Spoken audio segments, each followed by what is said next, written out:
Hey TV fans, Bored now, back with you. On this video I'm going to be talking about Fatal Attraction Season 1, Episode 1. It is just called Pilot, full spoilers from the start of this review. So new Paramount Plus show, which is an updating of the famous 80s thriller, the original Bunny Boiler.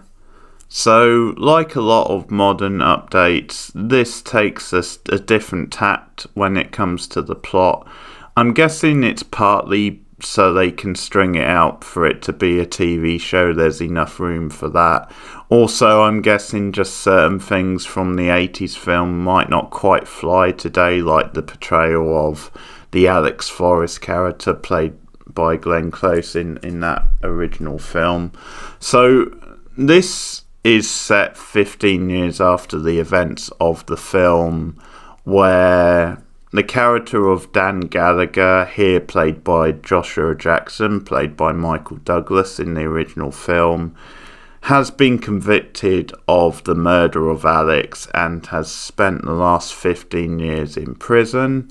So at the start of this, his parole's coming up, and we see his daughter Ellen, now a grown-up, who's going to see his parole hearing, and who he reaches out to and wants to have a relationship, but she's got a lot of history, a lot of baggage. She's been feeling the effects of growing up and coming to terms with not having a father because he's been in prison all these years, and then the idea of actually starting to have a relationship with him, but then wrestling with, is he really guilty or not, and what sort of a person is he. So we then get flashbacks to the past with Dan's first meeting, when he first meets Alex. Alex is played by Lizzie Kaplan, Mean Girls, a few other things, and we see Dan's life. He's married to a character played by Amanda Pleat. So we get a sense of his life. He's a lawyer, he's an ambitious lawyer, he's up for a promotion to be judge. And we see in the opening episode then he's expecting to get that gig, but he's ultimately passed over for like a rich kid who has no previous legal experience, but the implication is then money talked in that sense. And Alex is a new intern at the law firm and is like his assistant. So we see them starting to get closer during the course of the episode, and we see how hard Dan takes the whole not getting the judge gig and how this draws him closer to Alex. And so this is taking a different sort of direction, where at the end of the original film, it very much was played as Dan was defending himself. Dan and his wife were defending himself against the unhinged Alex, who had become too obsessed with him and wasn't accepting. Then their little fling was over. So based on the end of that movie, it would pretty much come down to self-defense. You would think, and certainly you wouldn't expect him to do 15 years in jail, but one of the things about this is it's going to be like flashing back and showing the truth of what exactly happened. So based on this first episode, the impression is that it's going to be a slightly different thing, where it's up in the air just how innocent Dan is, and that's something we see discussed with the daughter when they meet over coffee, because she was at the hearing and points out then, hey, you said you were guilty, you said you weren't even thinking about Alex and you like callously killed her, and he says, I just had to say that, so like I was told to say that as an admission of guilt so that I could get parole and that kind of thing.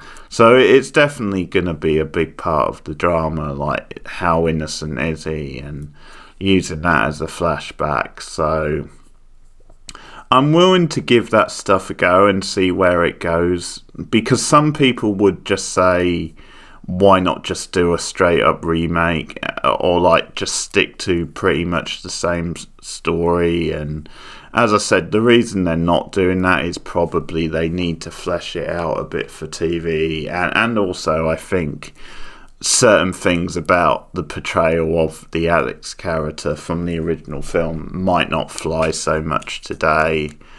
So just giving my overall thoughts, I think it's actually a pretty solid and watchable first episode. I know whenever they bring these things back, because there's so many of them being brought back now, your natural reaction is to groan and to say why, and just to expect it to be a bit of a car crash. Certainly this first episode isn't that.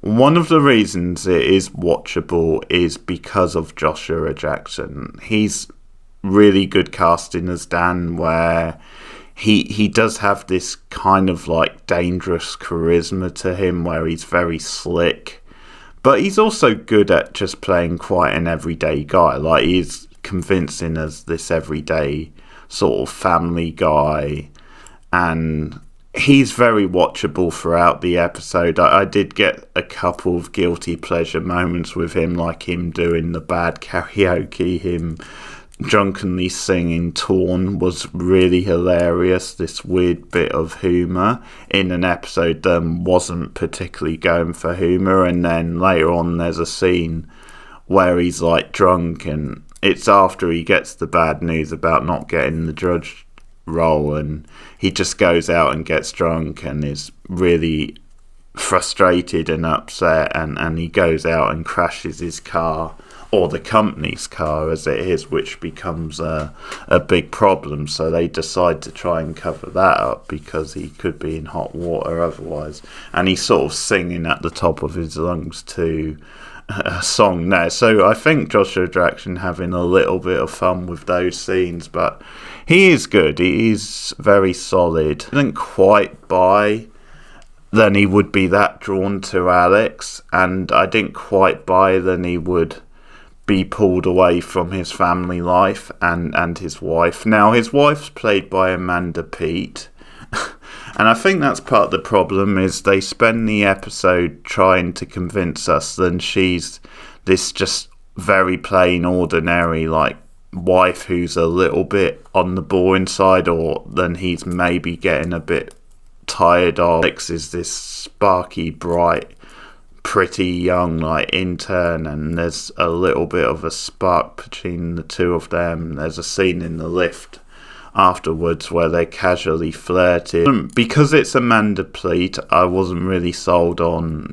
she's just plain and boring. And also throughout the episode, he didn't really seem that unhappy with his family life. Like, I never got the impression this was a guy who was that upset. It was only when he found out the news about not getting the big promotion, and from like 5 to 11 in the next scene, so we're meant to think he suddenly became more of an asshole in the next scene. Because that's the other thing, there's a bunch of quite douchey characters around him, like his work colleague. He's pretty douchey, but he actually comes across as a decent guy for most of the episode. We see enough to suggest this guy would risk breaking up his family. A little bit forced, like him consistently seeing Alex and being drawn to her. Courtroom scenes with him doing like speeches and stuff, and I think one of the dangers is it could just end up becoming a very dry, like, where you've got a lot of like legal type stuff thrown in because they need other stuff going on apart from this fling with Alex and that stuff. But that stuff at the moment isn't really that interesting. Not sure yet about the chemistry with Kaplan and Jackson. We'll have to wait and see on that one. High energy and trashy, where this sort of thing, you don't want it to take itself too seriously. It can actually end up being very boring if it takes itself quite seriously, because The original film definitely had like a style to it and an energy to it, like a charisma to it, and was quite over the top at times, but in a very like engaging way. So you sort of want this to do that, I think. You want it to play into being a little bit more of a high-class soap style thing, a little bit more on the trashy and fun side. Watchable enough, but it's not... Yeah, there's just certain things about it which aren't really flying, which did fly in the original film, where you could see, okay, you could see why the Michael Douglas character became drawn to the Glenn Close character. If you've seen this episode, let me know your thoughts in the comments below. Like and subscribe as always. Share me out on social media. Keep watching TV, and I'll be back with more soon. Thanks for listening. Bye.